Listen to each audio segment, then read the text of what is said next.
মোহাম্মদপুরের জেনেভা ক্যাম্পে বাবাকে গ্রেফতারের সময় এক শিশুর গালে চড় মারার ঘটনায় সামাজিক যোগাযোগ মাধ্যমে তীব্র সমালোচনা শুরু হয়েছে। সামাজিক মাধ্যমে ছড়িয়ে পড়া ভিডিওতে দেখা যায় পুলিশ এক ব্যক্তিকে গ্রেফতার করার সময় তার ৭-৮ বছরের মেয়ে কান্নাজড়িত কণ্ঠে বাবাকে জড়িয়ে ধরে। এ সময় উপস্থিত এক ব্যক্তি শিশুটিকে গালে চড় মারেন। হঠাৎ কান্নায় ভেঙে পড়া মেয়েটিকে তখন জোর করে বাবার কাছ থেকে সরিয়ে নেওয়া হয়।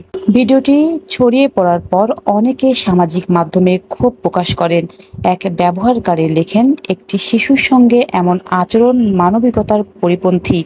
আরেকজন মন্তব্য করেন, যে ব্যক্তি চড় মেরেছে সে হয়তো কখনো পিতৃত্ব অনুভব করেনি। অন্যদিকে কিছু আওয়ামী লীগপন্থী ফেসবুক ব্যবহারকারী দাবি করেছেন গ্রেফতার হওয়া ব্যক্তি স্থানীয় আওয়ামী লীগ কর্মী আর চরটি মেরেছেন পুলিশ সদস্যই। পুলিশ জানায়, বৃহস্পতিবার সকালে জেনেভা ক্যাম্পে মাদক ব্যবসায়ী দুই পক্ষের সংঘর্ষে জাহিদ নামে এক তরুণ নিহত হয়।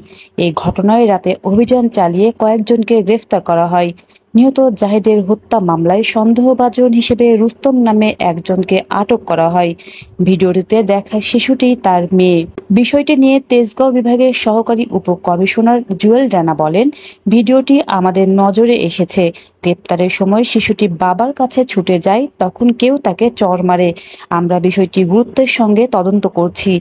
বিষয়টি নিয়ে তদন্তের নির্দেশ দিয়েছে পুলিশ। এদিকে শুক্রবার রুস্তম সহ ৪ জনকে আদালতে হাজির করে পুলিশ। শুনানি শেষে মহানগর হাকিম আওলাদ হোসেন মোহাম্মদ জোনায়েদ তাদের কারাগারে পাঠানোর নির্দেশ দেন এবং রিমান্ড শুনানির জন্য সোমবার দিন ধার্য করেন। ডেস্ক রিপোর্ট, জান্নাতুল জান্নাত, জেড টিভি বাংলা।